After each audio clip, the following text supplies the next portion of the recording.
Nasib karir para penyidik yang menangani kasus Vina Cirebon di tahun 2016 dalam keadaan yang membahayakan. Ex-Wakapolri Komjen Pol. Purn. Ogroseno menyebut mereka yang terlibat dalam penanganan kasus tersebut kemungkinan besar mendapatkan sanksi tegas. Yang terberat, para penyidik dapat diganjar pemecatan dengan tidak hormat, PTDH, dari Polri. Nasib penyidik, kasus Vina, pasti suatu saat akan diberikan sanksi yang tegas. Sanksi tegas yang terberat adalah pemberhentian tidak dengan hormat atau PTDH. Sidang kode etik, ujar Ogroseno seperti dikutip dari tayangan Nusantara TV pada Minggu, tanggal 28 Juli tahun 2024. Namun, sebelum memberi sanksi, Ogroseno menyarankan agar para penyidik tersebut dilibatkan terlebih dahulu dalam mengungkap kasus ini. Hal itu bertujuan agar memudahkan dalam rekonstruksi kasus yang dipenuhi kejanggalan. Penyidik ini sementara libatkan saja dalam tim lengkap gabungan dari pusat, sehingga mereka bisa memberikan jawaban, kenapa Anda dulu berbuat seperti ini, itu dulu saja. Lebih enak bicara bagaimana merekonstruksi kasus ini secara tuntas dulu baru tindakan-tindakan lain yang berkaitan dengan masalah kode etik profesi.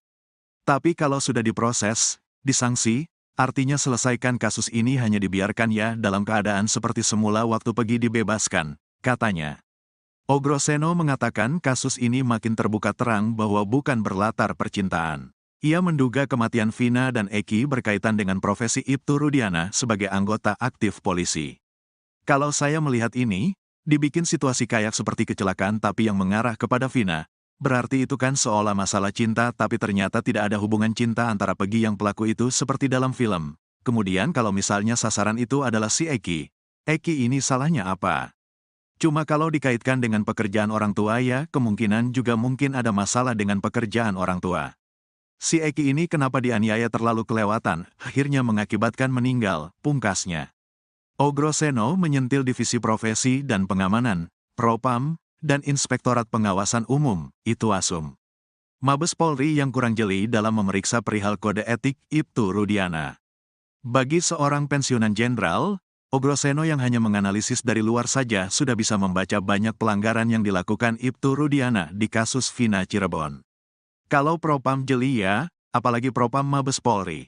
Sejak awal sudah banyak pelanggaran etika profesi yang dilakukan Ibtu Rudiana, ujar Ogroseno seperti dikutip dari Nusantara TV yang tayang pada Minggu, tanggal 28 Juli tahun 2024. Ogroseno melanjutkan pelanggaran itu dilakukan Rudiana di antaranya seperti mengajak Liga Akbar ke kantor polisi dan mengarahkannya, mencurigai beberapa orang terduga pelaku lalu menangani sendiri di bidang reserse narkotika. Kemudian baru membuat laporan setelah 4 hari peristiwa terjadi. Dia juga tidak meminta anaknya yang jadi korban untuk diotopsi. Itu saja sudah banyak ditemukan, jelas Ogroseno.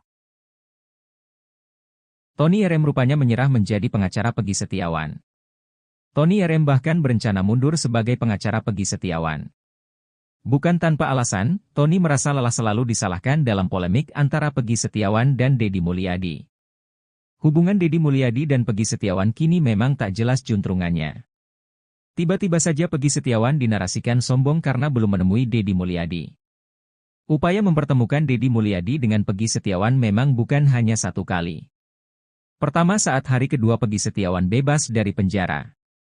Saat itu Deddy Mulyadi menunggu Pegi Setiawan di sebuah kafe kawasan Bandung, tapi tidak berhasil bertemu. Setelah itu Pegi Setiawan juga tak hadir dalam acara syukuran di rumah Deddy Mulyadi. Terbaru Pegi Setiawan disebut-sebut menolak video call dengan Deddy Mulyadi.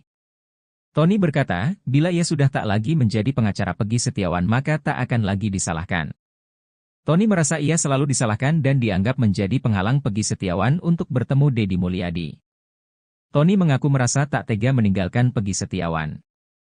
Namun ia merasa tudingan netizen terhadapnya sudah keterlaluan. Tony RM mengatakan ia selalu dituduh memanfaatkan ketenaran Pegi Setiawan.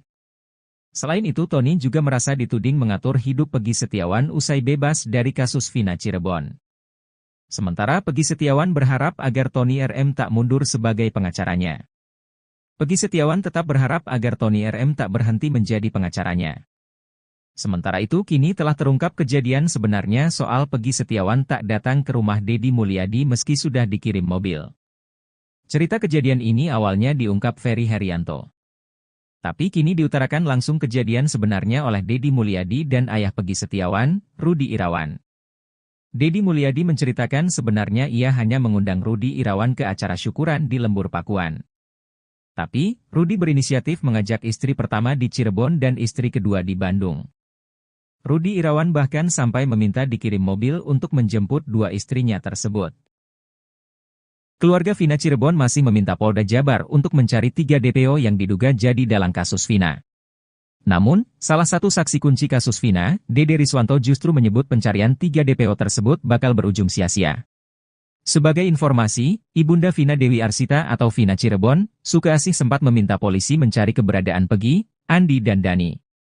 Ibu mencari keadilan, 3 DPO yang sebenarnya, kata Sukaasih dikutip dari tayangan salah satu TV swasta, Senin, 7 Agustus 2024. Di hari kebebasan Peggy Setiawan usai penetapan tersangkanya tidak sah, ia turut mempertanyakan kemana Andi dan Dani lantaran sempat disebut fiktif oleh polisi. Jadi satu, yang dua lagi kemana, tanya Sukaasih. Namun, pernyataan itu kini dibalas oleh Deddy usai membongkar kesaksiannya pada 8 tahun lalu adalah palsu. Sembari tertawa kecil, ia mengatakan 3 orang yang masuk daftar pencarian orang, DPO, di kasus Vina Cirebon, yang tertuang di isi putusan, tidak ada. Menurutnya, pencarian ketiga DPO tersebut hanya membuang-buang waktu. Deddy mengungkapkan pernyataannya itu di channel YouTube Deddy Mulyadi yang tayang pada Sabtu, 27 Juli 2024. Tak ada raut ketakutan di wajahnya. Dengan mantap, ia menyampaikan kepada masyarakat bahwa ketiga DPO tersebut tidak ada. Pada seluruh masyarakat Indonesia, intinya tidak usah mencari nama Peggy, Andi sama Dani, 3 DPO. Percuma, enggak akan ketemu sampai ujung dunia, sampai ujung pelosok pun, enggak akan ketemu, ujarnya. Oleh sebab itu, ia menyarankan publik agar tidak lagi memakai ilmu cocoklogi di media sosial lalu mencurigai orang-orang yang mirip dengan ciri-ciri 3 DPO tersebut. Cuma hanya buang-buang kuota, buang-buang tenaga. Lah emang peristiwa itu enggak ada sama sekali. Mending cari uang Pak, daripada begitu mending cari uang, katanya.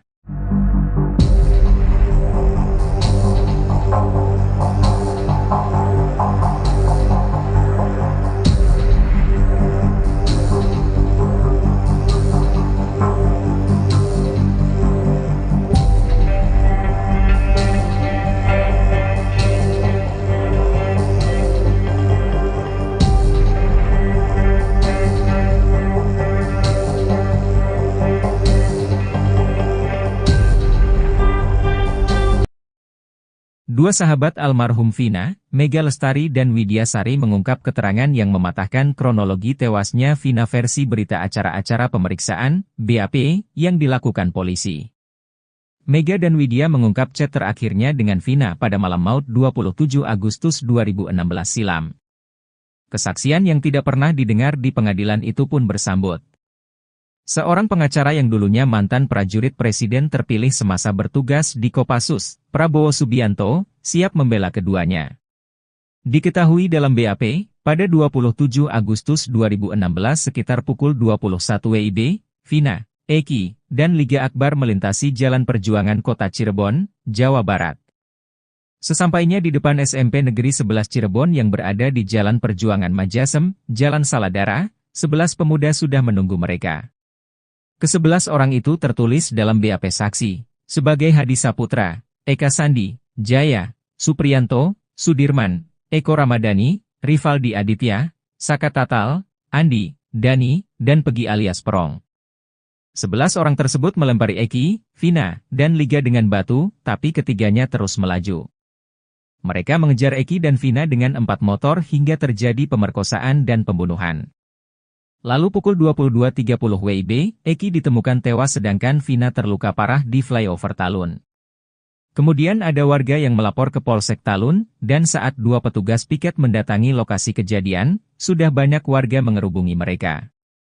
8 tahun berlalu, 2 sahabat Vina, Mega Lestari dan Widya Sari akhirnya buka suara ke media. Keterangan mereka mematahkan kronologi tewasnya Vina dan Eki versi polisi. 2 wanita asal Cirebon itu rupanya adalah orang terakhir yang berkomunikasi dengan Vina.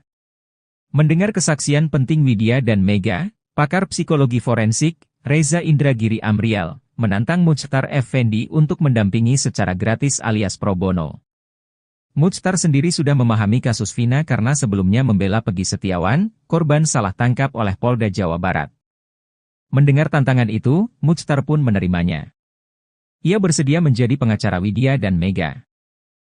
Alasan Ibtu Rudiana yang menghilang dari publik karena alasan kode etik kepolisian dinilai tak bisa dipertanggungjawabkan oleh ex-Wakapolri, Komjen Pol Purnawirawan, O.E. Groseno. Menurutnya, tidak ada aturan yang mengikat bahwa Ibtu Rudiana selaku anggota aktif dilarang untuk tampil ke publik dan memberikan klarifikasi yang sebenarnya terkait kasus Vina Cirebon 2016. Pasalnya, hilangnya Ibtu Rudiana selama ini justru malah menimbulkan kegaduhan masyarakat dan membuat banyak asumsi liar yang beredar terkait kasus Vina Cirebon.